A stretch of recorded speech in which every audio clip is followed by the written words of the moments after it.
So we're gonna try run a thing. I think it's called these things called podcasts, Neil. I don't know what they're called. I think all the cool kids have been doing it for the last 10 years. So basically, what we're gonna do is this is episode number 1, SDSC podcast video interview. Yeah, I have my esteemed colleague, esteemed best friend, Neil. Yeah. So basically, what I'm going to do, the whole purpose of this is want to just chat to Neil a little bit about just the training. That seems to be like a nervous tick I do. I know I do this a lot when I'm on the video. I'll stop doing that. I stop cursing. I won't stop cursing. But anyway, sorry, back on track here. I want to just chat to Neil a little bit just about kind of just a little bit of his background, maybe just a little bit of background story, how he got into the gym, and then about kind of transition to a bit of coaching and then into the conditioning stuff. Because again, I'll let Neil talk about it a little bit, but Neil started coming into a bit of coaching and started doing what we haven't really given it a proper name, have we? Like aerobic conditioning sessions. But we just see the importance, and even in our own training the last while, we see the importance of just these long steady state pieces. And then we started introducing them just before the restrictions and everything kicked in, and they were kind of gaining popularity. They're doing really well. And then, of course, obviously, we've kind of hit a bit of a speed bump, a temporary speed bump. But I've had a lot of people even asking me, Neil, about the classes, because I think we were posting up some bits and pieces on social media, and there was a lot of interest around it too. Yeah. So basically, Neil, Coach Neal, a little bit of background first. So how long have you been training in SDSC? About 3.5 years now. Yeah. It's a long 3.5 years. Jesus. Didn't know myself before I came in. This is gonna be a bit of a shit show, because I think the normal kind of back and forth between me and you are probably a bit for the uninitiated. They might seem a bit kind of harsh, but it's just tough love, isn't it? Really. Yeah. So 3.5 years, man. Gee, Mac. All right. So so I noticed definitely in the last 12 months, maybe a bit longer, you were kind of pestering me about coaching, and you started calling yourself Coach Neal. So you kind of you kind of worked your way into the system a little bit. So around this time too, I noticed in your own training, you seem to be taking a lot of interest in the ergs, rowing in particular. I think it was up to a few years ago, maybe it's a good or a bad thing, a transition or process in gyms. I was the fittest guy in there, and all of a sudden you notice everyone else starts getting a little bit fitter, and my ego starts kind of like going, what's going on here? And definitely you were kind of, you were gaining a lot of momentum and getting a lot of meters on the ergs. So do you want to like a quick talk about like kind of how you got into ergs and what attracts you to like the row machines, the ski ergs and the bikes? Yeah, well, I've always been into kind of cardio fitness. Like I was in a running club before I joined the gym, so I enjoyed that side of things, like doing 5Ks, 10Ks and stuff like that. And then I think the biggest change was when we got Jane over the first time. So up until then, rowing and skiing, it was just sort of a means to an end to get some sort of sweat done. There was no real attention paid to much technique or anything like that. And then when Jane sort of introduced me to the fact that rowing was a legs exercise primarily, What do you mean? And there was actually technique to it. It wasn't just, hopping on and pulling on the thing as hard as you can. And then I just started reading more into it. And if you're into looking at data, like that's something that running doesn't have. It does a bit now with GPS, but like the amount of feedback you get from the monitors on the ergs, and I work in engineering and stuff, so it was just kind of really nice, and you can see your progress and you can change the workouts. Whereas when you're lifting weights, you can't do it as often. You can erg every day easily to a pretty good intensity, and you can see your progress easily. Whereas lifting weights, it's a little bit, and I love lifting weights, but a bad day can really mess you up on that. But with the ergs, they're always your friend. And it feels really good as well. Good exercise. And like I noticed, I think for myself, again, it kind of comes into essence a little bit as well. I know for me personally, I just love doing the high intensity stuff, and like I kind of like doing the strength work, although I probably look more like an endurance athlete. I like doing more power stuff. And I think for years, again, I got into CrossFit for years. I was doing all the anaerobic and the glycolytic work, and I never really kind of paid attention to my aerobic conditioning too much until I started training some of the MMA fighters. And I think it was Joel Jameson's work, and then OPEC's kind of work. But I think then for me too, as you said, we got Jenner back over for a seminar. I think the first one a couple of years ago, and that kind of got me thinking as well a little bit more about the rowing and skiing. And then we were kind of tying that in with just some of the the sports science, the physiology kind of principles around kind of like I think I'll actually just to kind of backtrack. And it was a Jim Jones article a few years ago, and it was I think it was titled "No Such Thing as a Free Lunch," and that kind of really kind of contested the whole thing around Tabata intervals and training. Where I think for years we were all kind of fed this thing like going, this new thing called like high intensity training. We don't have to do the long distance stuff anymore. We'll get fit. And there was obviously kind of I think everyone jumped that bandwagon for a while, and it's kind of there was little kind of windows of progress initially, but then after a little while, then there was like a drop off in performance, and then I kind of saw with a lot of the fighters, they always want to train at high intensities all the time, and then we were looking at then we were chatting about it a lot too. And even with Kev as well, to change up for him, who's one of the higher kind of more capable people in the gym for sure. But he was very much a high intensity person at first, but now he's starting to do his hour skis and hour rows regularly. We all got into this thing then about looking at resting heart rates, and I think as you said, the metrics around that then to looking at resting heart rates for a health marker, it's massively beneficial. But from a performance marker too, it's huge as well. And I guess, that's one of the things tying in as well to like kind of coming in towards the aerobic conditioning or the capacity sessions on the, the weekends that you started to coach just before the lockdowns happened. That was one of the big things because we have our team Tuesday, which I think is always great fun and it's been high intensity work. But really, like I say, come back to that no such thing as a free lunch. I think the thing about aerobic training as well, which makes it challenging for people, is it just takes time. It takes time to develop that engine. And I think that's what we were kind of like looking at with the aerobic sessions too, was we knew that kind of like in some cases an hour wasn't going to cut it. You actually need to kind of go over that time a little bit. From a business, I'm kind of running the business from a business point of view and a model. It's difficult then in terms of you want to try and have these nice little neat blocks of 1 hour. But then too, I know myself, it's kind of conflicting kind of views in my own head around going, I know we can offer more. But again, it's a time constraint as well. So I guess, just trying to make sure we're kind of covering enough topics. I say we're just kind of shooting the breeze here a little bit. But the aerobic capacity sessions, conditioning sessions, this aerobic training that you were doing kind of on the weekends, kind of what was involved in that? What does a class kind of look like? Or what was your kind of idea kind of going into it? And, how you found the class kind of develop and progress? Yeah, typically it's about getting people to be able to sustain an output for longer, because I did find a lot of people, they were good over sprints, they could get some serious power on the ergs and get their splits down really low, but then they faded fast, like really fast, it could be going from 400 watts down to 100, there was no steady drop off.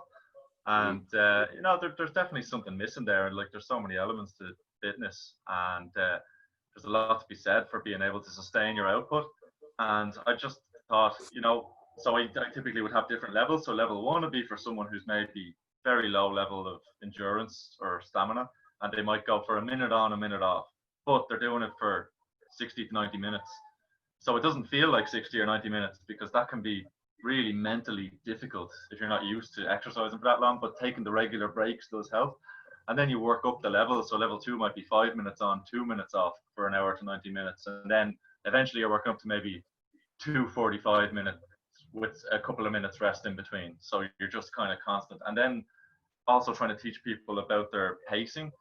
So a lot of people, like, I take it for granted how much we know because we trained a lot ourselves with it, but they didn't know the splits, the stroke rates, anything like that, things to focus on. Yeah. And they were starting way too fast, but then people kept coming, and they were coming every week, and they kind of knew what splits they could hold. And then I could see it carrying over into the high intensity stuff like the Team Tuesdays. People were lasting the hour; they weren't fading or they weren't lying, because they knew they knew, like the top CrossFitter guys, they're not going balls to the wall the whole time. They know what pace they can hold. It's aerobic for them. Yeah, like they're not going to start a marathon at a 1:30 split, because just the payoff, it's not worth it then after 10 minutes. And I think that's the hard thing. Yeah, it's trying to And it comes into the autonomy that I'm always talking about now in terms of all the different areas in fitness and health, and autonomy of knowledge, building knowledge around your nutrition, your recovery, and everything. But even around your training, even around your aerobic training, is like understanding your gears better. Like knowing, as you said, kind of, okay, if I have to row here for 60 minutes, what watts am I going to hold, or what like split am I going to hold, or what rate am I going to hold, or if it's 30 minutes. And it's over time, it's kind of like understanding those gears better. But again, as you know, and I know, it's hard to like kind of, do like a Tabata interval or a couple of 500-meter sprints and know those gears. You have to really spend kind of a bit of time in there doing it. And you do get these little insights, I think. Like we talked about this too.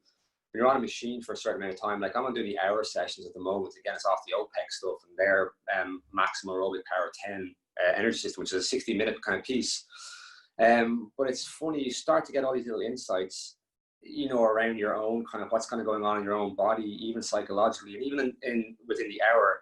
Like for me initially, I think the first kind of few times I did that, like the first 20 minutes, for whatever reason, my heart rate's going whoop, and I was always anticipating a spike 20 minutes in. And it's all these little kind of observations, and it's kind of funny then too, because I think even initially when I got on the first time, I didn't know what pace to hold or what, and I think now it's like I know exactly where I'm at. And if I see like a little increase over time, like that for me, maybe because it comes back to numbers, there's a big buy-in there, and I like seeing that kind of progression as well too, and it's more of a longevity piece as well, I think, because as you said, I think it's what you were touching out with the weight training too. Like you can't really go heavy all the time, and I think as you said with the aerobic stuff, it's more kind of like I guess you can do it every day essentially, at a kind of a prescribed pace, not just kind of go on and go crazy. Have you found kind of, because I know you're newer to coaching, have you found, sorry to go across you, have you found like kind of any kind of, what's the challenge for you in trying to get people to slow down? Like what's kind of, is that something you're confronted with a lot? When someone comes in initially, do they want to get on and just go like crazy on that machine? Yes, until I find it's very easy to get people to slow down because you give them something else to focus on in terms of technique. Usually does it, get someone to do some feed out rowing. That'll slow them right down. Get them when they're standing really close to the machine. That slows people right down. Sometimes I just try to talk to them the whole time, and they that's tend a subtle to one actually. I'll just start asking them, like sometimes during the class I'll just go and start asking geography or history questions to make sure someone's not going too fast, like what's the capital of Japan? Coach Neal special. That's a real subtle one, and that's a cool little coaching. Yeah, brain games. But it's such a crucial, and it's a subtle little thing as well, where it's like, for map 10, for instance, probably is a conversation pace. If you chat to someone and they can't talk to you, like, if you're doing like, say, obviously, a capacity test, like, you can't tell someone to fuck off, like, that gets away from you. But that's a different animal. I've had that happen many times. yeah. And I know it's funny that, isn't it? Yeah, it's the kind of tribe that we've cultivated over the years in there. It's like a circle of abuse. But one thing you've done with me in the past as well is, because again, my essence is to push a bit too much sometimes. And it's subtle, but it's clever too, is changing the metrics, because I'm not as attuned to watts as I am to like my splits, all that stuff. And the odd time you just change the metrics and it's like bang, I'm like, shit, I don't know where I am here. I'm not aiming for something on the screen now. I have to think about what I'm doing a bit more. And I find that kind of an interesting tactic that you used with me in the past too. Yeah. That's like that's another thing about you kind of end up, if you come in every week and say you're doing a 220 on it and you're comfy there, but like it's also important not to go too slow. So it is kind of a balance. Like the first few weeks were definitely spent slowing people down, but then I found some people kind of went a bit too far in the opposite direction. So I started doing this new test now where you do the 10 strokes max output, and then I really like that one actually. Can you explain that one again? Yeah, go to that one again, because I like this one. It's good. Yeah, there's no science behind it beyond, I've read bits and pieces here and there, but I won't have any references. But anyone who's new in, I get them to do 10 strokes hard as they can, max watts. It doesn't work on the bike, but just on the rowing machine, the ski. And I usually get them to do it once, and then I give them 2-3 minutes break, and I get them to do it twice and a third time if they want to, because usually the first one you're just kind of getting used to what you have to do, and nearly everyone does better the second time, some people the third time. And then based on their max watts I take, so usually for a non-elite athlete or a non-rower, say, your 2K pace will be around 50% of those watts.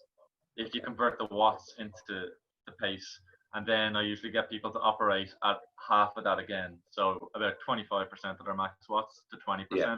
But I just that watching them then throughout the class, you know, to see, you know, if they're red in the face and they can't tell me the capital of Canada, then, you know, I'll slow them down.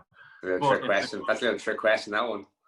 Yeah, but people like to have targets to aim for, you know, Yeah. because I know sometimes people get on and they're kind of all over the place and they don't have any concept of, you know, sustaining an output. So they could be doing 30 and then it's 210 for 2 minutes and then back to 240 and then, you know, because they're getting tired. But there's a lot to be said for being able to, and it keeps your technique good then as well, because you're getting, you know, if each stroke is the same, then, you know, you're on the right track. You're more efficient. And people really buy into it, you know, and then like there was I was surprised by that actually.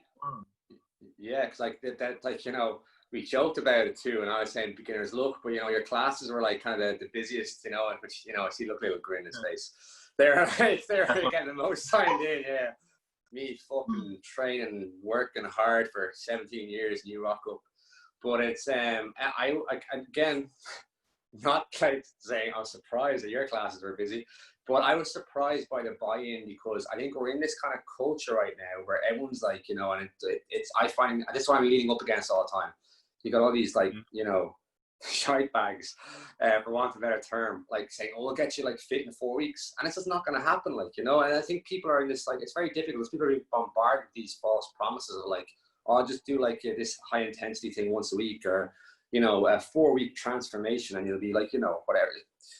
We know it's like I'm a year now really focusing hard a year, and I'm just like, I'm getting nowhere near to Kev's numbers. Like my metrics are improving for me, which I guess is what I want. And it's hard not to go look at other things. But I think that was what I thought was, and I think it's so promising for us too. And I think that people out there do want they want the kind of there is a buy-in there. They understand the process and they want to go through the process, you know. And I think that's the thing, is like, there's a good product there in terms of like the information that they'll be giving, in terms of, like I said, we're spending time to find the gears, and for every person, that's the challenge, especially in a group setting. For every person, that's going to be different. So as you have these individual kind of, not even tests, but ways to like try and get a rough estimate to start off with.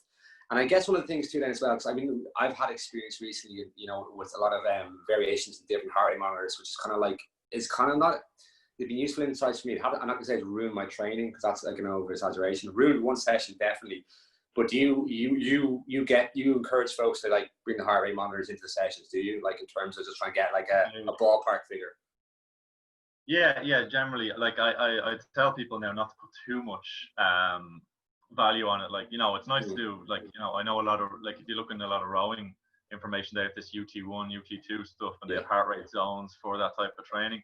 And I think that's maybe a bit more, you know, specialized and advanced for what we do. Like, it's really nice information to have, and I love nothing more than sitting on the earth for 2 30-minute sessions, keeping my heart rate under 1, and it gives you a good idea of how hard your body is working. Generally, like, I would give that to people who are a little bit more advanced. Like, it's nice information to have, though. Like, I'd say that if you're willing to wear it, put it on, but don't worry too much about the heart rate for now. Get your technique down, kind of get a feel for your gears, maybe get a 2K test under your belt, you know. That's also, I want to throw in, I prefer people do 2K test rather than doing the 10 strokes thing, but, like, you know. It's hard. I think we had this discussion around the assault bike yesterday, like, you know, in terms of like building an idea around work capacity initially, and people are like, oh no, that would scare people away. But some cases, if people haven't done a 2K row time trial before, they're not going to be afraid of it. Like, you know, I'm petrified of it. But, and that's the first one's always okay. you never forget your first. But it's like, I think one of the things that we do a lot of programming off of, again, and we've seen this again, probably more so with Justin Farina's stuff and all the rest, is basing off your 2K. It's like probably, I've never been done in a running club, but it's probably like you're basing off your 1 mile time, if it's something similar, maybe, I don't know. But it's kind of like, you know, you're working off your 2K time essentially as a base for a lot of your other workouts as well. And I guess that's another, Yeah, and that's another thing too as well. To go back a little bit, so I'm kind of jumping back and forth. We haven't scripted this, but I'm amazed we've been very civilized because this is very unusual for us. We've been very civilized right now, so we're doing well here. All right, we can switch the recording off in a minute and abuse each other. Yeah, back to normal. It feels weird, but we'll kind of bounce back and forward. I want to talk technique. I want to talk quickly about the rowing WOD seminar we went to, and then we can just kind of we'll see where we go from there. But I guess even technically, because, again, for me, it's funny. I've got it's not funny. It's just, it's the way it is, I guess. We know what my shortcomings are in technique, and I'm working really hard, but it's kind of like I had done, I don't know, it's a lot of arms still, but it's like 17 years of kind of doing it my own way, and then waiting to go and be coached by somebody. And Jane came over, and it's unfortunately, I have 17 years of bad habits in there, It's kind of like, my 3 provisional tests and the driving license, it's like 2 years of bad habits in there. But they're not going anywhere. But it's going too fast. The story of my life. But I think one of the things as well is there's such a big emphasis now. I think for us in terms of just again, just getting the basics down, and then obviously one of the big things too is it's like squatting, like deadlifting, and everything else. There's not a one size fits all. I mean, there's definitely basics which everyone should get good at and branch out from there. I think you have to earn the right to develop your own style a little bit. But it's like body types as well are going to present different positions in rowing as well. But I guess, that's one of the things, because even it's funny, it's like being kind of, is it being kind of I can't remember the 4 kind of stages, but the unconscious or being not aware even. We didn't even know what we didn't know. And now it's kind of you know what you don't know, and you're kind of freaking out, but you still know a lot, But I think, and I'm talking about myself here, but I think for yourself, what are the big kind of, what are the usual common errors you see in rowing technique? Now, just think, just imagine me now doing a 500 meter row. What do you see? What are the most common errors? Well, for a 500 meter, I'll let you do whatever you want. Yeah, that's true. Bye, Sam. I don't care. But the big ones, are using the foot straps as a handbrake is obviously a big one. So that just means you're not keeping a strong back, you're not keeping strong glutes, So people are just they end up kind of coming back too far. The shoulders kick back, yeah. Yeah, everything. And then the other big one is just using your arms too much. Don't need to tell you, but the initial drive. There you are. Look at those ones. Yeah, look at them. You want to be with the legs, so your legs are way stronger than your arms, or they should be anyway. What did I always say? It's a push, not a. It's a push, not a pull. Yeah. pull, hinge, pull. That's my tactic. That's true. It's that's definitely they're the main ones. It's amazing, kind of when people aren't aware of them. It's not me going, oh, we know better, because 2 years ago I didn't have a clue. You know what I mean? But I've had a few coaches in. Yeah, and it's such a game changer alone. And I've had a few coaches come in, and it's trying to just jam all this knowledge into an hour or 2 hours, and it's so difficult to do. And I think you kind of touched on it earlier. For slowing people down, the feet out rowing drill is a huge one for kind of correcting a lot of things. It'll correct a lot of that even initially. But I think it's like everything else. I think there's all these things we can be aware of. But if you can go away and just perfect the drive, or the strong catch position for the next, say, 6 months. Because again, I'm 17 years doing this, and I'm thinking 6 months is not a long time to invest in just refining the basics, which will have a knock on to everything else. I think again, people just get on there, and we haven't even talked damper settings, drag factor, nothing. There's all these other elements that people are just not even aware of, and they're just going in and going, absolutely hell for leather. Yeah. And probably drag factor and damper setting is probably even a different day's discussion. There's just so much more involved in that, it's less important, I think, than technique. Yeah, absolutely. But it's still extremely interesting. It is. It's kind of one of these things for me. It's kind of you're calling a resistance, then after a while you learn more it's not resistance, and then you're kind of saying, well, it kind of is resistance, but it's not resistance. And there's a lot that goes in there. It's like you said with the heart rate monitors. It's never straightforward, and that's what I think. That's very difficult as a coach too, because you'd love to have a one answer, bang, that's why, but it's so kind of contextual, and it's based on who you're talking to at that given time as well. Kind of, because really there's so much we could talk about here, and we're kind of saying, oh, if we try and fill 15 minutes, we're probably going way over. Well, sure, we're going way over. But we did the rowing watch seminar, which was good crack, in London with Cameron Nichol last year as well. That was great crack. That was a good laugh. So yeah, we met Cameron, really super, super nice guy. What were your takeaways from that seminar? Apart from the fact we're animals, but what was your takeaway? Yeah, the two Irish lads, two Irish boys. That one drill, you know, the what you call it, at the catch when you're holding the handle. I can't remember what it's called.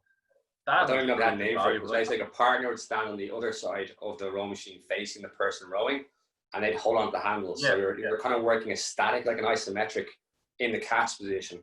So like he was kind of using the analogy of hanging from a rope nearly, and like, you know, your feet against the wall or something like that too. So your whole body is kind of braced. Yeah. That was nearly like taking it off the seat then. Like that, I've used that so many times, and it really helps people kind of register how much, you know, a lot of people, you say use your legs, and they're like, I am using my legs. Yeah. You know, then you do this drill and they're like, oh, right, so I need to use my legs that much. And it's the isometric positions. Really, I think are, the isometric positions are key as well. In learning, like nearly any kind of, you know, to improve body awareness as well. Even Darryl was talking about this yesterday with his deadlifting. He was doing like a double pause above the knee. But it's kind of a similar thing. I think you can see his posture is so much better in dead these days. We're talking about even teaching beginners, you know, and it's even like kind of gymnastic progressions. Like the isometric piece is always kind of like the one to kind of like to build, you know, that's your foundational kind of area to build upon. And I think that's a real kind of important thing too, because I think when somebody becomes quite dynamic, it's very difficult then everything's firing, and you're just kind of, you know, you find it very difficult to orientate yourself and kind of get your timing down. I think that's a huge part. So the timing is so important in those sequences. Like, yeah, like Darryl was even giving me a little tutorial on just how to clean. I just wanted to get a bar up onto the rack, and he was showing me like, here, like, you know, how to clean it. And I ended up taking the plates off and just lifting it. Yeah. Just get him to do it, you know.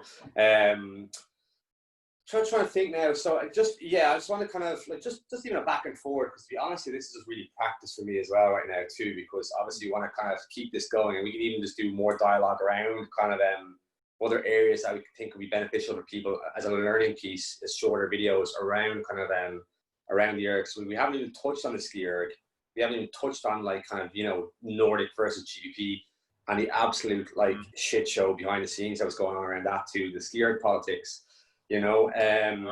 So kind of, and again, I'm just like ski erg schizophrenic, ski ergophrenic. Like my technique changes every other week, like, you know. But it's one of those things. It's kind of it's funny how, you know, kind of there is these things going on in the background. I think with like, I'm looking at a bike erg right here. At least with bike ergs, can't really mess up the technique too much on that. Not really.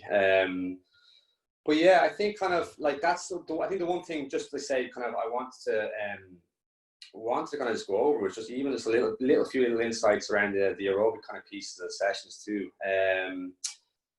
Thank you very much. It's a lovely sunny day outside. I'm dragging you on. You know, you look like kind of very dark and kind of I don't know what the word I'm looking for is. I think I'm getting Zoom fatigue. I think, you know, I'm kind of we started so strong as well.